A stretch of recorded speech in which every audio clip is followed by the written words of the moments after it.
what I wish I had known is I'll face it into two things. Number one is the power of relationships and your network. And to summarize that, what that means is that if you have relationships with people in the same career path that you're pursuing, they may not obviously be there, but as long as you're on that journey together, not only will it inspire you, it will also help you to open doors, right? For the longest time, there are certain things that I realized that if I had connected with certain people, there's this nice tell people that you feel like there's no solution to the problem is because you probably haven't spoken to the right person. So what that means is that the more relationships and connection you have, the better your journey and the faster your journey would be.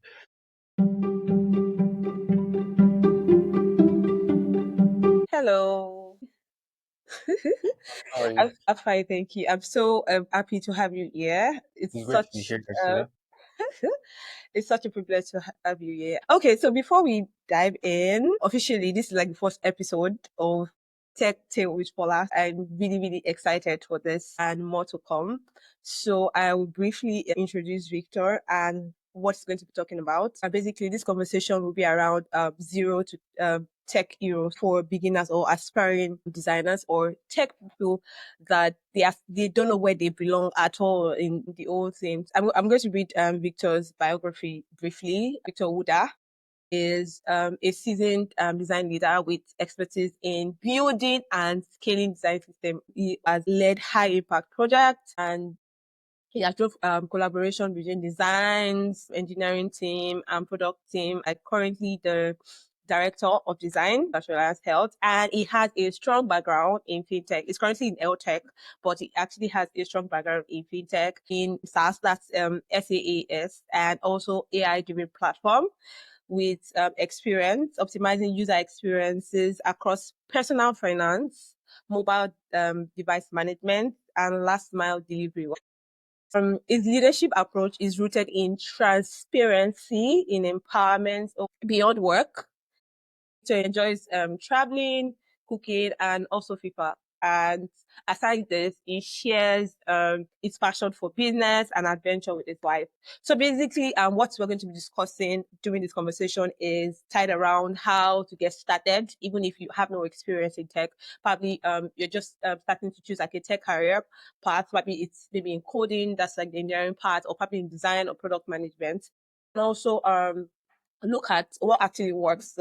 Is it boot camp or self-learning or university degree? I don't like there are many talk around it, if boot camp is the best, if self-learning is the best, if university degree. So all those things what Victor is going to share with us and see from his own perspective, then welcoming fear and doubt as you journey in your career, in your tech career or your design career, and a lot of things. So I want you to tune in. There's going to be a lot of things to discuss today. Yeah. So I would say welcome Victor. Today's talk. Thank you for having me. Okay, thank you so much. Let's just do like let's get to know you. I believe that every superhero has like an origin story. They started somewhere. So I Mhm. believe you being a design director at Reliance Health, you had your time, your seasons. Would you mind sharing how did you first get started to tech? I'm going to try and, do you want the long version or the shorter version of Honestly, it? just like in summary and with key points basically. So, interesting thing is, I started off in art, right? Wow. I used to draw a whole lot. I can remember clearly when we were leaving one of the apartments that I'd stayed, and then we're moving to a new apartment. They had to repaint that previous apartment because I'd used pencil to decorate the entire wall, right? Oh, Was wow. that crazy? And then fast forward after secondary school, I was in the university. Then I started playing around with Photoshop. This was far back as 2009, 2010. But before then, I was using CorelDRAW design. For those that are OGs, they understand how CorelDRAW has basically been an OG when it comes to design. So a lot of people don't know that I started off with graphics design for a long time. I still do it occasionally. Graphics design, branding, communications, that sort of thing. Now, in terms of when I branched into tech, that was as far back as 2013, 14. Wow, you're really an OG.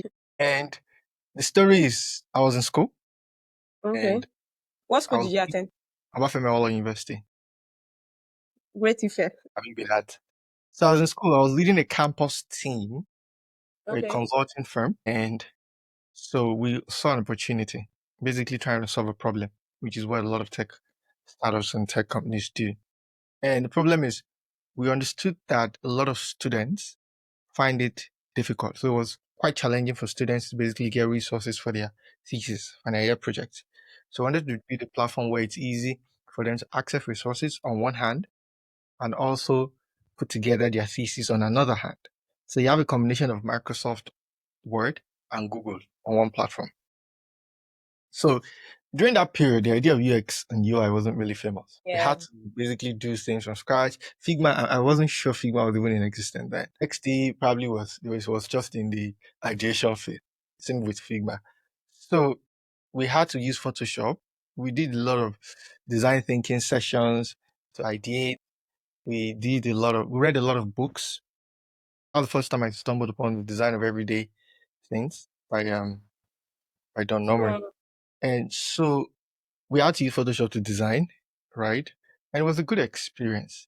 And fast forward from that, I then worked across different companies. While I was still with that same company, the consulting firm, I left college and moved to the labor market, working with the company still. We worked on a digital laundry platform. You basically order, and then it's like e-commerce for laundry. And someone picks up your order and then they deliver. So we did that. Now, in terms of the products launch, the one we're building university didn't launch because we couldn't find an investor. The other one, it launched, but it didn't gain traction because it was too early. This was 2017 or so. Then from there, I worked in different companies. I worked in agencies. I worked in as a full-time company in startups, right? And working across different projects. I also worked as a freelancer. And so since 2017 till now, I've been combining freelancing with agency with in-house design, right? In some cases, leadership position, both locally and internationally. Some cases, leadership position. In some cases, as an IC, right, which is an individual contributor. Yeah, I was out. So fast forward to 2019, 2020, I started to be more focused on the tech side of design, right, and also basically do more of digital product design, UX and UI, and then the whole idea of Figma. XD was famous then, but then Figma began Yeah, to I remember I used get SD first. Figma, and then I could tell you that there are a lot of tools I tried actually. XD, Figma, InVision Studio, Marvel, Framer that you now use as a website builder used to be a Ma. UX. Yes. Framer used to be a UX. It used to be a UX UI tool, but I think we discovered that the market was saturated, and then they pivoted to be a website builder. In fact, I think they are, as far as I'm concerned, they are older than Webflow. Yes, way older. Wow. But yeah, That I was tried all. recent. Oh. Yep, I tried all of that, and then so yeah, that's basically my story. And yeah, you are being design director at Reliance Health. That's like really, really, really good. I feel like Thanks. one of the things I got from your story is the fact that so there are many tech people that they try stuff and probably because it didn't launch, they just like gave up and they didn't try something new. But look at you, yeah.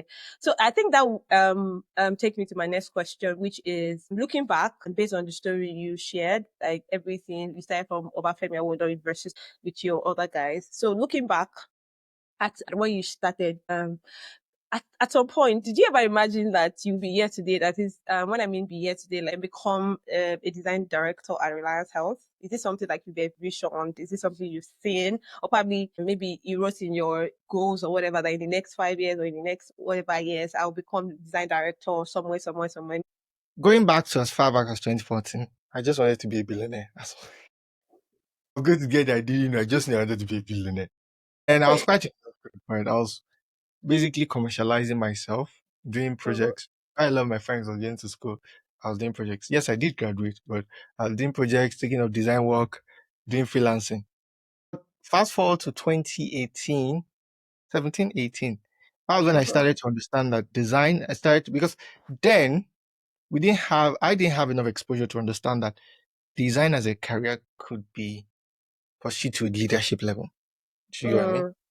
Yeah. I used to think it was more of focus on design, make money, and then invest. So Mm. fast forward to 2018, 2019, then I started to understand that you cannot actually be in a leadership position as a designer. So yeah, that was when I began to envision myself in leadership positions as a designer. But in terms of if I thought I was going to be leading design at Reliance, it did cross my mind. 2022, when I first applied for Wow. a design director role, right? Wow. Yes, I Really? applied. I was rejected, right? Wow. My God, this is interesting. I rejected. And I was quite fascinated with what we do at Reliance then, the telemedicine idea. Mm-hmm. So yeah. And I applied again in 2023. They said there was no opening until 2024. I applied and then I got it. So Finally, like, wow. And wow, I must say that I'm inspired by your story because most tech people or especially beginners, they just got started and they're already feeling like down or probably feeling like they can't continue. You can't give up. Like you can't. Why would you want to give up? You are just getting started. Why some people have been in this thing and still they still face rejection and they take up their bag and continue. You know, like when they say there's this is it quote, I'm not sure it's a quote, but they say you did die seven times or you rise whatever. I can't remember how they yeah. say it.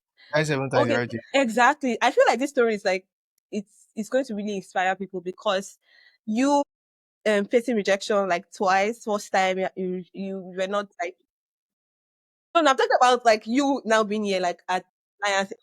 I know you are faced many, but I just feel like it's going to inspire a lot of people because you've had to like apply, you got rejected. And now the rejected stone has now become the cornerstone. Wow, interesting. Oh wow. I'm so really happy to get that. And I hope that everyone watching too will have learned one or two things from what you just said.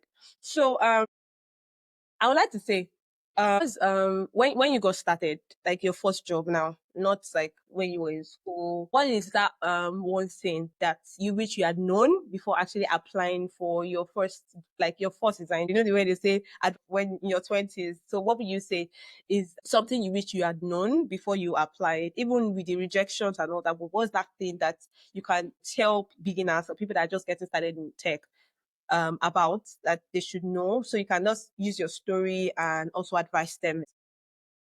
So what I wish I had known is I'll face it into two things. Number one is the power of relationships and Yeah. your network. And to summarize that, what that means is that if you have relationships with people in the same career path that you're pursuing, they may not obviously be there, but as long as you're on that journey together, not only will it inspire you, it will also help you to open doors, right? For the longest time, there are certain things that I realized that if I had connected with certain people, there's this thing I used to tell people that if you feel like there's no solution to the problem, it's because you probably haven't spoken to the right person. Mm, So what that means is that the more relationships and connection you have, the better your journey and the faster your journey would be. So even if you may not be the most skilled, in fact, the best people or let me not say the best people, the most recognized designers out there, it's not necessarily about their craft. It's about their relationships, right? And it's also about how they think, but mostly about mhm. their relationships. If you see someone that is leading the position in the company, if you check, they may be good, but the reason why they have an advantage over another is the relationships. So Relationship.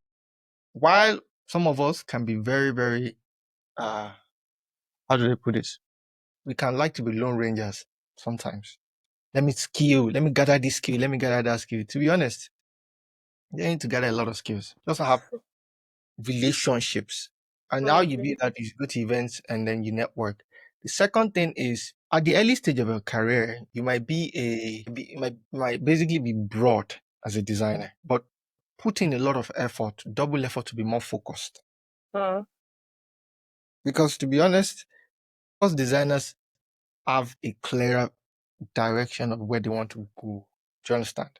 They have a yeah. clear direction. If you're broad, you get torn into different places. It becomes longer for you to get to a destination.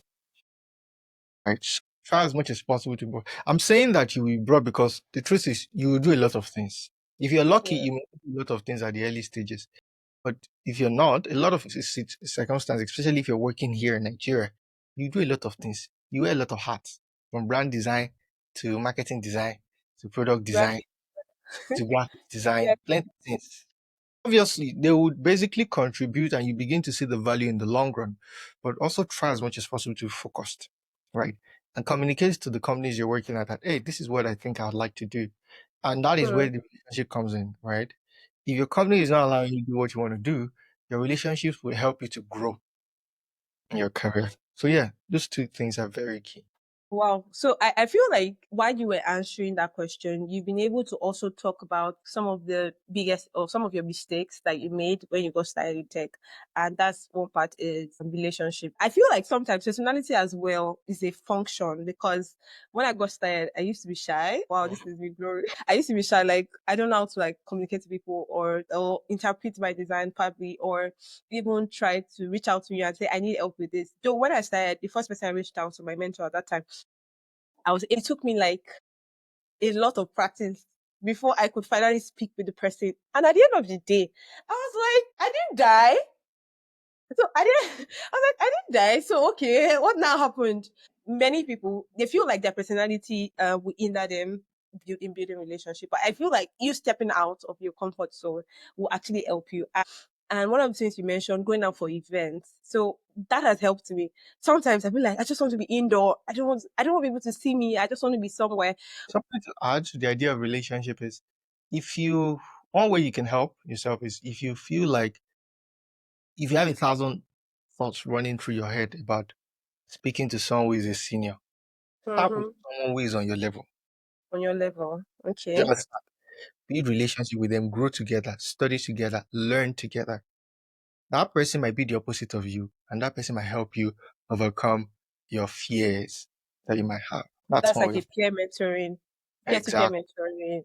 exactly. So like Victor said that if you are maybe you're not comfortable with talking to a senior at first because eventually you need a senior person actually in your life to actually guide you. And Mhm. one of the things I see from that is that they've passed through the stage you are currently at and they're able to see some things. They're able to tell you, okay, do this, do that, do that. So that's what I've seen. I've seen that senior or probably leads, design leads are able to guide you that, okay, don't make the same mistake that I've made. And this is one of the things we're having this conversation. So somebody that is listening to this knows that, okay, relationship building is key, networking is key, going for an event is key in growing in your career. So there's somebody that is an island of is it island of knowledge or something like you can't live alone or do life alone. You need people to help you because can share from their mistakes and you can avert mistake. Why not something that can take you 5 years because you have somebody that can direct you or guide you. You There's get a to do it. quote. There's a quote that basically buttresses that. I remember when I was graduating from secondary school, someone added that quote to my valedictory speech because I was the head boy. I didn't realize it until recently. It says that I can see farther than those before me because I Mm, stand on the shoulder of giants. wow. So what I mean is when you have people like mentors or seniors, you'll be Mm-hmm. able to basically go farther than them because Mm, clear the path for you. Do you mm. understand? Yeah, And they have your back. anytime. So to every aspiring designer or aspiring tech person watching this, don't forget the place of relationship of mentorship. It's key. It makes you go faster. Like very, very key. Step out of your comfort zone. So this relates to my next question, which is about boot camp. How do you like get started? For you can maybe use your story to talk, but also like advice how Mhm. to get started. For me, it was not really a self learning. It was me reaching out to my mentor that I want to start my career in product design, and he shared material with me. I had to go read it, practice, and all that. Then I shared my work with him, then get to like correct and all that. So for you, would you say that bootcamp or self learning or self taught is like the best, or probably going to the university? Because I've recently heard people actually doing masters in experience in human computer interaction, like different design related courses. So for Mhm. you, what would you advise somebody that is just getting started in tech or probably in design? Should they go through bootcamp? Should they learn by themselves or probably go to school to learn? So I'll answer I'll answer two questions because I'm assuming you're asking me two questions. Number one is how do you get started? Number two, are Yeah. bootcamps right for you or are schools like right for you? So the first one is how do you get started? I think the first thing is you need to ensure that what you're starting is a passion. Mm. You're starting something for the sake of money. When there is no money, you will drop it. It's not rocket science. Yeah, you're right. If there's no money, you will drop it. I've had to Hmm. work in companies that were paying me salaries. Wow. It's the passion that was driving. Plenty salaries, months. I know people that are even worse, but that's a story for another day. So it's important that you know in yourself that this is what I want to pursue long run. Obviously, passion can change, Mm. but know it in yourself that I'm doing this because I love it, not because there is a money there or there is money to be made there. That's number one. Once you define it that it's a passion, the second thing is the easiest way. I used to tell people, I just discovered this recently. The easiest way to basically getting started and scaling is find someone in the industry that is up there, right? Yeah. And then, even if you can't reach out to them, especially there are people that I can't reach out to because I don't have access to them. There are people that have access to, they will respond, but they don't have my time. So find them. People like to think that, okay, people would say, I want a mentor, but the mentor you want is perfect. So what you want to do is, what you're looking for is a role model, not a mentor. Find a role Role and then model. at their career trajectory. Sometimes you will see these things on LinkedIn and then create your own trajectory around that trajectory, right? And then find a support system that helps you around that. So let's say your your role model is Johnny Hive, former head of design at Apple, right? Then you look at his path, the school he went to, this and that, this and that. Obviously, you may not be able to go to that school, but he went to school. Yeah. Then maybe you need to go to school. Look at he started from one particular position and then he moved across different positions in the same company. Then you look for companies that are similar to that. You may not get Hmm. to have, but find companies that are design conscious. Then begin to apply. You may not get there immediately. Just start small and then begin to just know that that is your destination. You have a roadmap. So that is how you get started. Now, in terms of should you do bootcamp or this, to be honest, there's no one size fits all, right? But from my own experience, right, if you're going to do boot camps, go all in. What that means is that ensure that the boot camp you're doing has some level of reputation. Don't do a boot camp that will tell you pay 20,000 or 30,000 and then you're EX. You are not going to learn anything. It's not wrong, right? Even a boot camp that says pay 2 million, you need to look at what is their path in terms of growth. Mm-hmm. What is their reputation like? They do give industry accredited because it's your money and you have to get Mm-hmm. value for it. Also, you need to look at what is their support system. Do they just train you and abandon you? Very important. A lot of boot camps do that. You do it for the money. Or do they train you and pair you with people that can help you grow and you can help them grow? Right? That's one side. Yeah. Also, you need to look at their learning structure. Do they teach practicals or do they focus more on theory? Who are their tutors? Who are their teachers? Are they people that are recognized? Or they're just people that maybe they are just entry level designers as well? That's what. Because it's one thing for someone to be able to teach you the theory and practical part of design. It's another thing for them to be able to share with you key pointers that can help you grow in your career.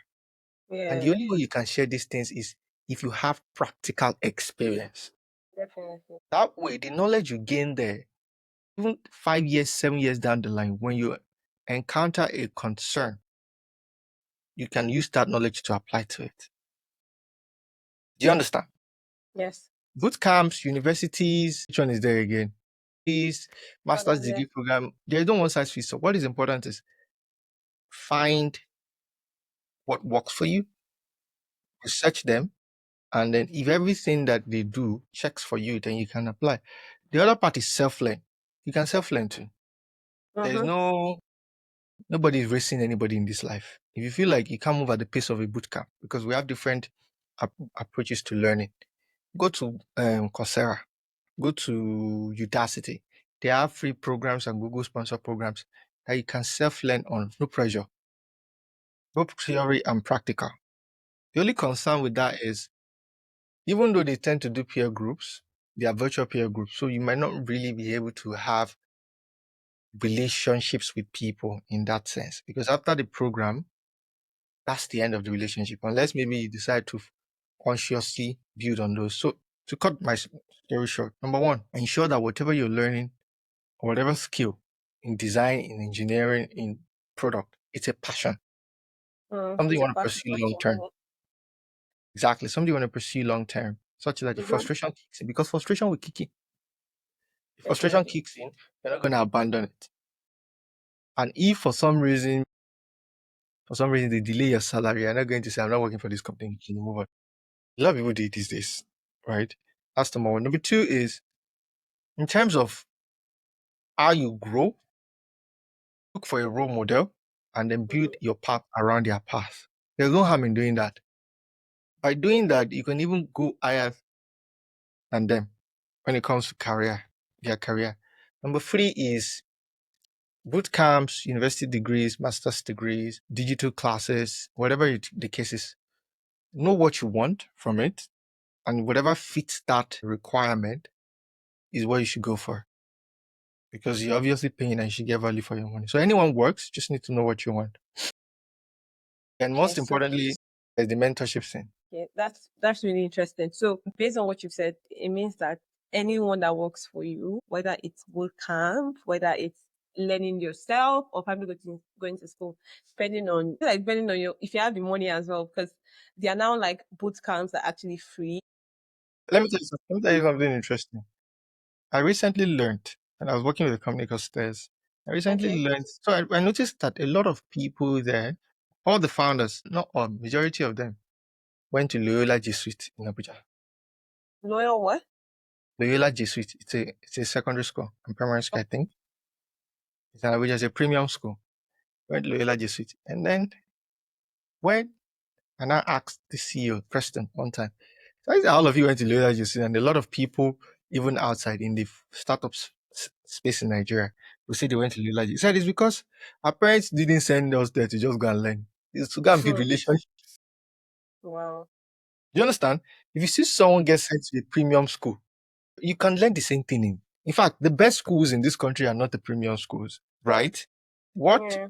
teach them there is beyond the ABCs and the one, two, threes. They teach you to build relationship with the next person, because that person could be a leader tomorrow and that relationship will forever be.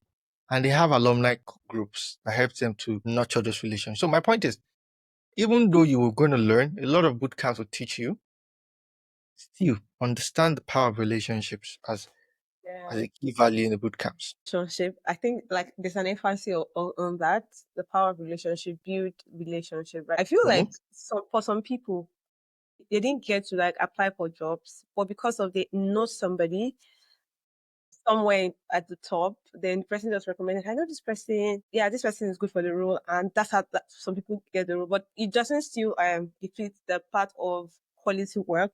So as you're building your relationship, building yourself as well is very important. So you're not It's a just combination of both, actually. exactly na collabo.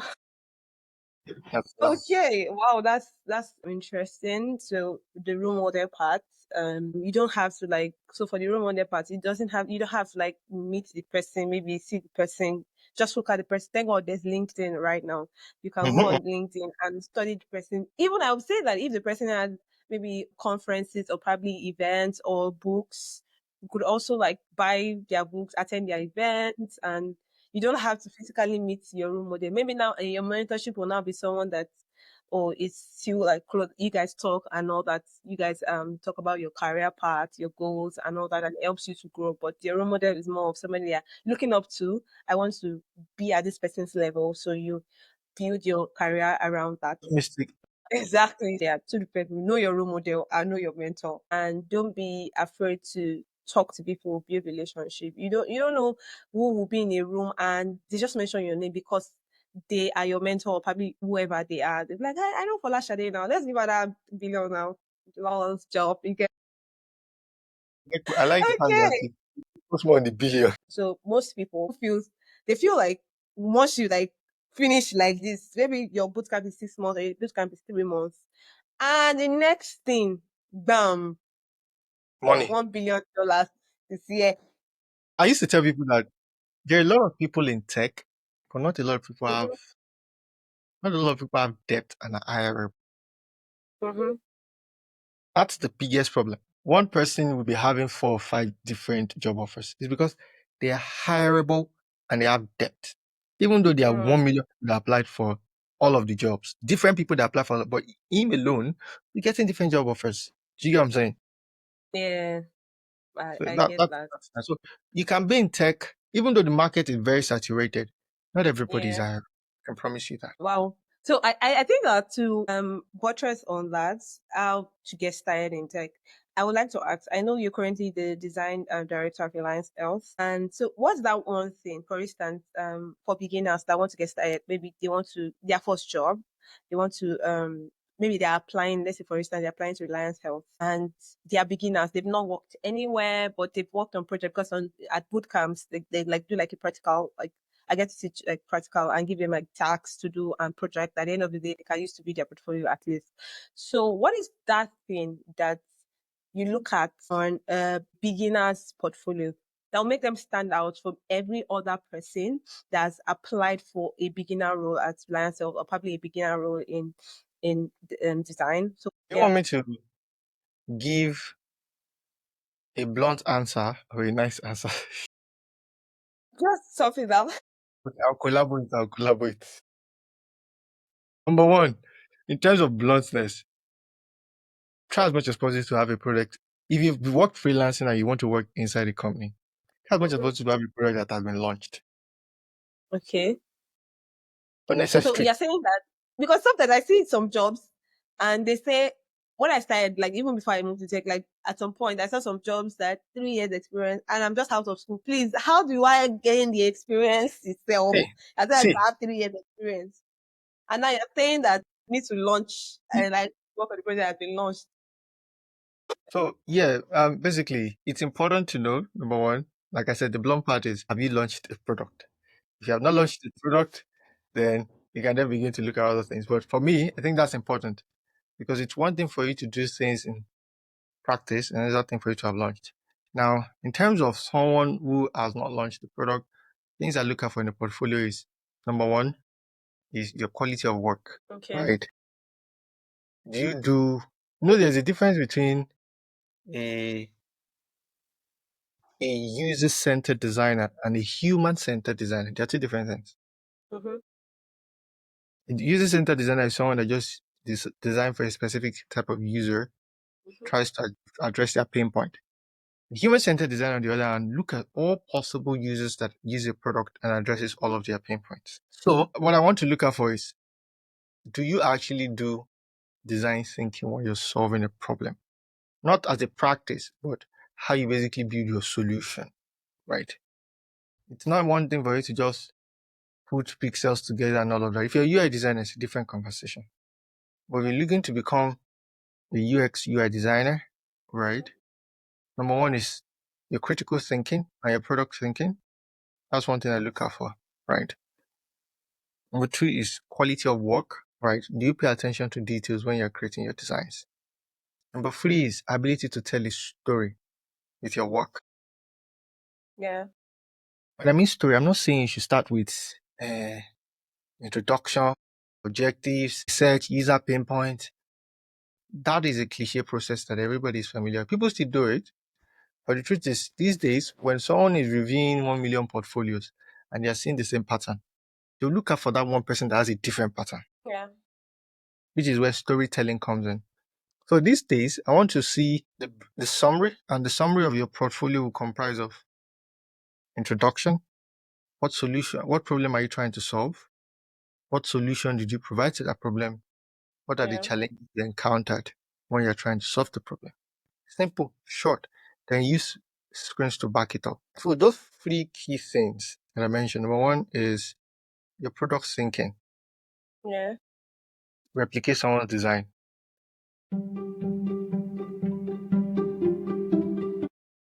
Hey, Hi there, I am Folashide Adebite, a product designer, a mentor, and your host on Tech Tales with Fola.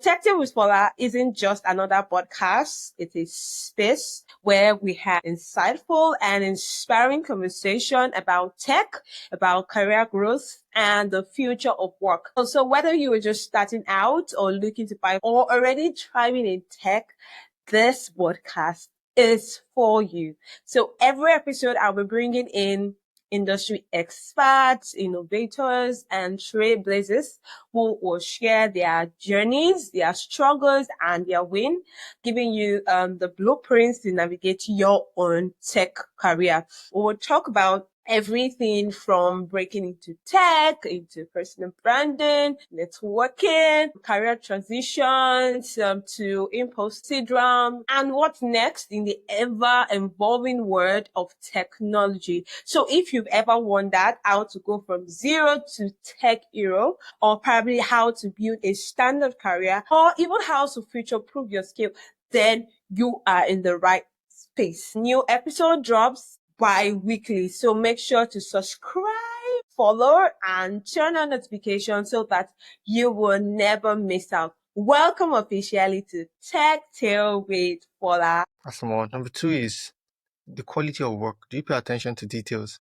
Do you create alignment between what is on the left column and what is on the right column? Do you use the right text hierarchy? Mm-hmm. Right? Do you use the Yeah. right color combinations? Do you pay attention to accessibility and usability when you're building a product? Number three is, excuse me. Sorry.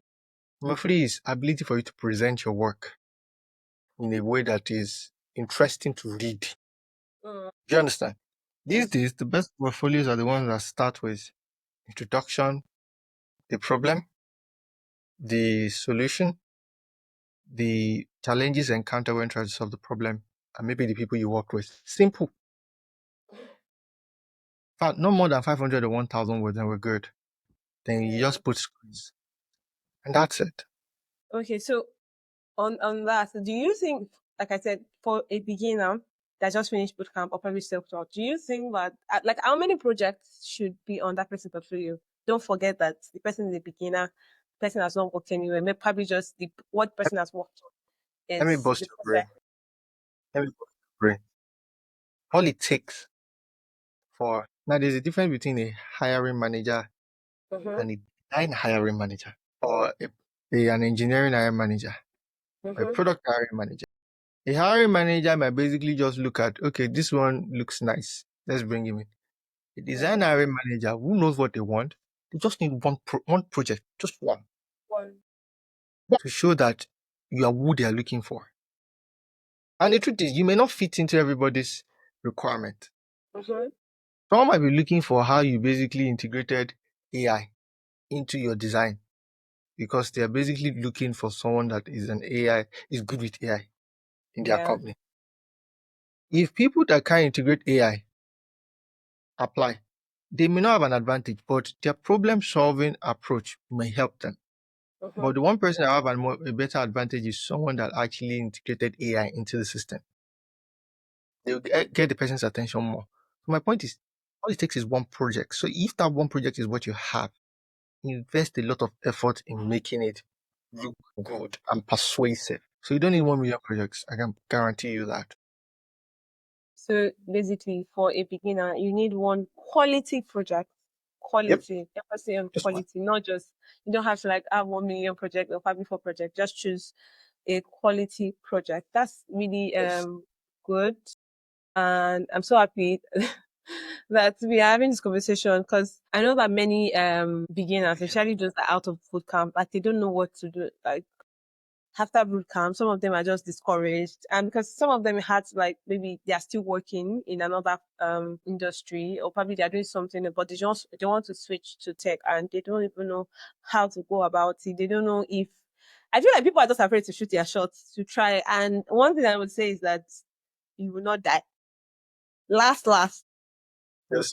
we are not accepted, or probably Yes. even some good companies we even give you good message, like encouraging message that, oh, sorry, we could not hire you based on your this. We encourage. I've had like an interview that the person like was so kind. He told me what to work on, and I was like, wow, that's really, really, really good. So I feel like for a beginner, if your portfolio should the quality, whether it's one or two, but emphasis on quality work, and you don't have to wait till probably you get an internship or probably you work on a real life project. Because some people they don't even have opportunity. But I feel In like fact, there are platforms where you can actually there solve there are a lot of problems.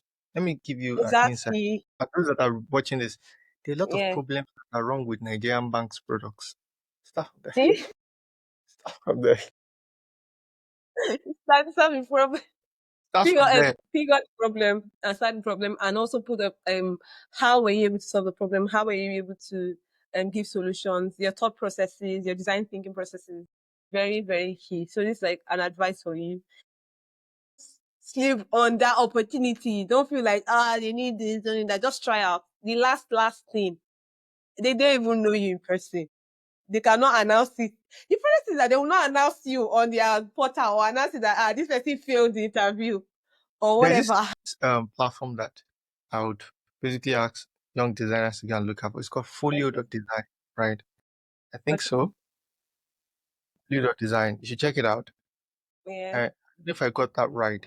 Well, basically, it's someone in my network. They started this platform and it puts up portfolio. Yeah, Folio.design.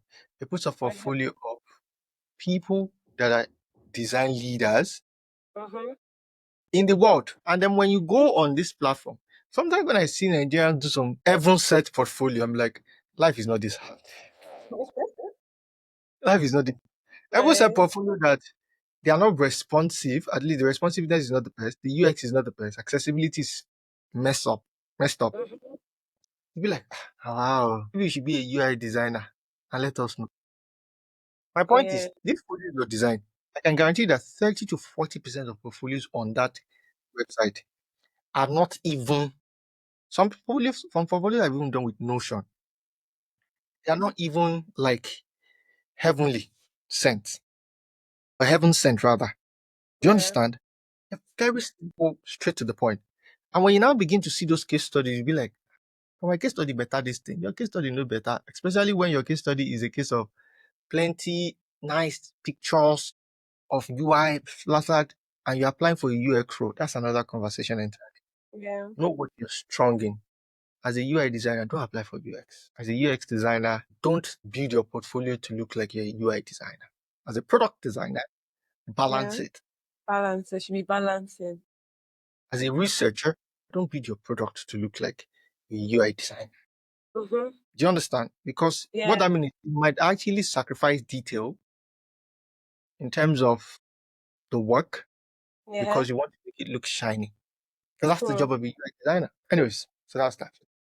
Thank you for that. So I think I have like two more questions. And the questions are around the future of design in tech. Like what's like your what are you like foreseeing like right now? We know how a design has evolved from where you started and how design is right now. So what do you see the future of design in tech heading? So how can, and the question from that will be that how can young designers or aspiring designers or beginners basically stay ahead of this? So you're advising them, you're telling us like what you see as the future of design in tech, and also what how young designers basically can stay ahead. And I don't know, maybe you answer that, then we'll just take a final question, then do like a game, and yeah, your last, not like your So, last word, anyways. What's your advice? so in terms of what the future of design is in tech, I mean, I'm going to try and infuse that with the emergence of AI, right? AI is a lot of people saying AI is stealing people's jobs and that. The future of design can't be decided without the influence of AI, right? And what this means is that you have to, number one, take advantage of it, learn how to use it. If you Yeah. don't, who knows how to use it will take your work. I didn't say AI will take your work. Someone who knows how to use AI will take your work. Because the truth is, Mm-hmm. AI doesn't have what you call human thinking. It doesn't have empathy. It tries to, or it doesn't. Now, having said that, the future of design in tech would require you to be more product focused Mm-hmm. and product focused, growth focused. There is this um new field called growth designer. I don't know if you heard about it. So essentially, a growth designer is someone that designs products that helps the company grow. It's as simple as that. They are not designing because of we are trying to solve a user pain point. How does that user pain point benefit Mm-hmm. the company to make us grow? That's it. And companies are beginning to become more conscious about how designers can contribute to the bottom line, which is generating revenue, scaling, and bringing in new customers. And that is the future. It is the designers that want to lead need to take advantage of that. The programs that help you take this. There are courses on UXL, there are courses on Udacity. Is product discovery in UXL, where you learn how to basically discover opportunities in the product that you're working. And the way you do Yes. that is where you wear your product thinking hat while Mm-hmm. designing through experiences. Do you understand? And you identify opportunities. Another thing is you have to be a strategic thinker. What I mean is take initiatives.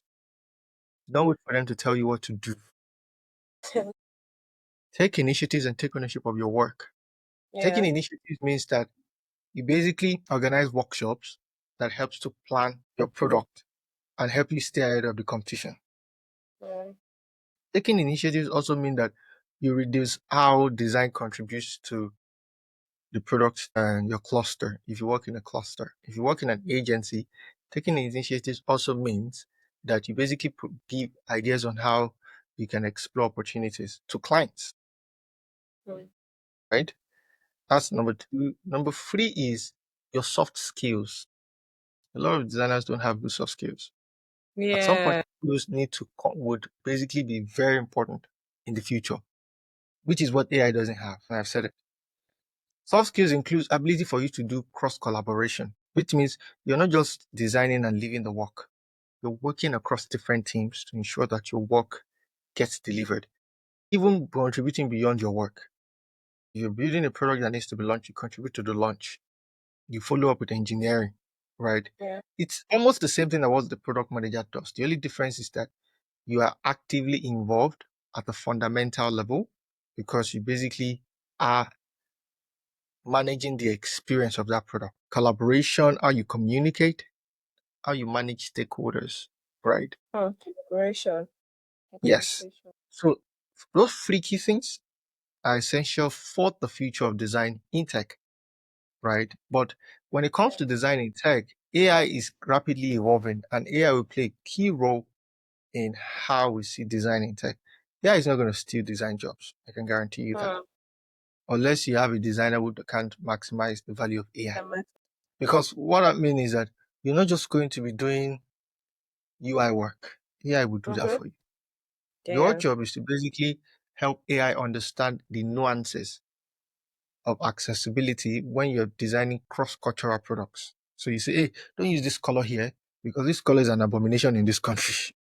Apply this Mhm. instead. AI doesn't know that. It can learn it, but over time, you still have to train it. And because of the fact that there are changes in how we as humans understand things, you have to consciously be there to support whatever AI that you're using. You get what I'm saying? Yes, please. Now, the other part is how can, what's it called? Young designers take advantage of it. I mean, Yeah. one way young designers can take advantage of it is they need to basically, I think it still falls back to the idea of the relationships thing. Number one, build relationships. If you're working in a company right now, build relationships with the leadership positions, right? That help you to understand how the dynamics of of a company works. Do you understand? Such Yes. that you're not just designing a product in isolation. You're designing it because you have an understanding of how it contributes. Mhm. Designing it for the future. I say, hey, I learned about this, I researched this, and I think this will be valuable for us in the future. And you learned about it because you're very close to key decision makers and stakeholders. So collaboration and that relationship factor is very important. Number Important. two is Take courses on AI, how designers can leverage AI, right?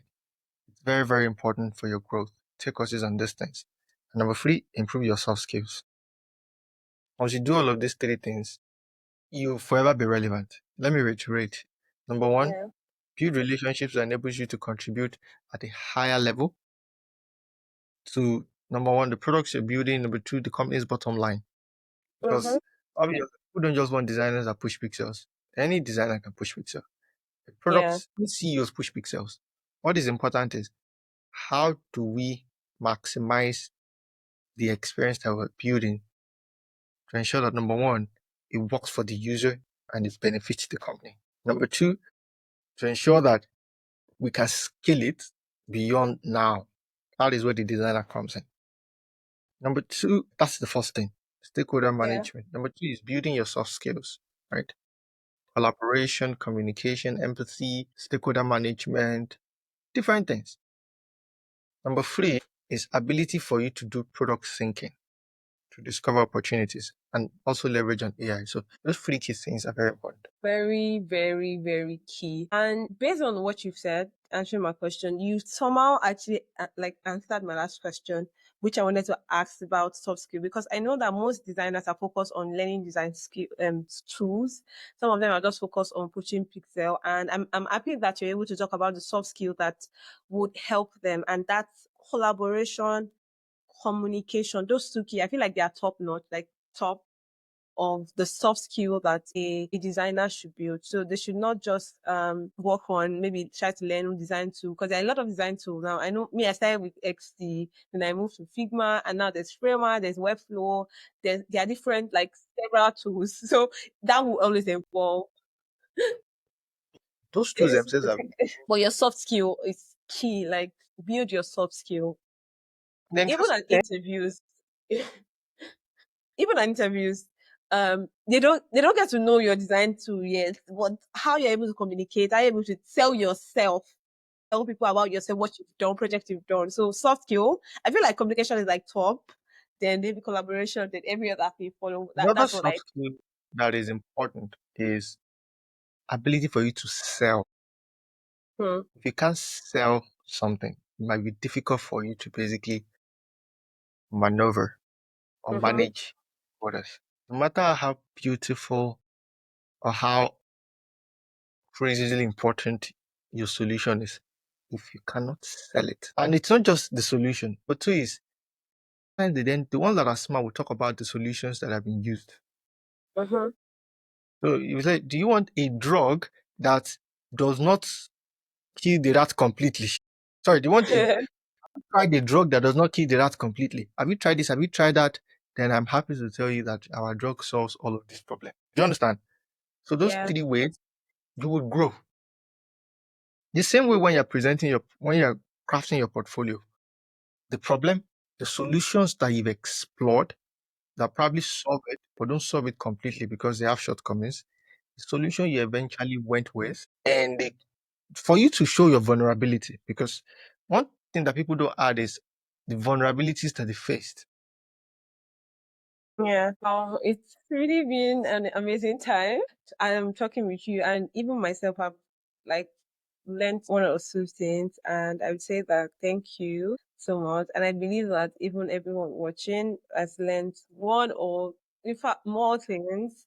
Don't forget the place of relationship. Don't forget the place of you're building your soft skill, and don't forget the place of shooting your shot. Don't say I don't have this, I don't have this. Just make sure that your portfolio, at least that one project on your portfolio, is quality work. So have a role model, have mentors. Thank you so much, Victor, once again. Yeah. So one last thing, or is it too last? I don't know. But I just want to quickly like play a game, like just to wrap up and close this episode. So I'll do like a quick, I call it a quick one answer. So you tend to like and give like one word answer. Basically, I have like four questions there. Then after that, you just do like a final word. I think you have even given a final word, anyways. So what's your like your favorite design tool?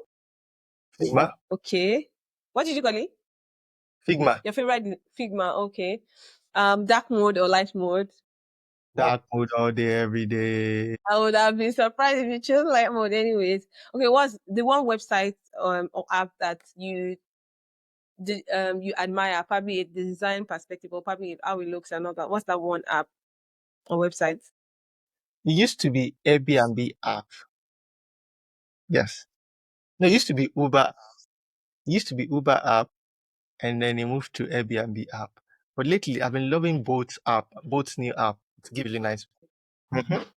If you're not in tech, what would you be doing? If I wasn't in tech, I'd probably be in politics. Oh wow. Were you part of the SUG you guys spoke? I Because I just know love. I will sorry, I said I will owe you like I'll Awuta be a for political analyst. Yeah, an analyst. okay. That's the word. Okay, that's interesting. So I'm really thank you so much. It's such a pleasure having you. Do you have like any last message for beginners or anyone that wants to start their career in tech? So I guess what I would say is, as a young designer who's looking to enter the tech space, Mhm. number one, don't be intimidated. Again, just like I've said, if you're feeling some form of imposter syndrome on your ideas or do it check with your peer. Mhm. Peer in this case is your friend that is probably in tech. At least your friend will not lambast you and he will not Mhm. insult you and he can help you before you then go ahead and start DMing those senior people. I have people that have run their ideas and their situation with me and then I encourage them. So then Mhm. another thing is try to know what you want. Not try to ensure that you know what you want around a career that you're passionate about, not just the one that you're entering for money. Because I can guarantee you that if you enter tech for money, you might make small money. As you enter, that's why you bounce out. Not that hard. Thank you so much. Thank you Keep so up. much for your Keep up. for thank you so much for sharing from your wealth of wisdom today with us. So good having you here and have a productive uh Zoom week or weekend. All right. Thank you. Bye.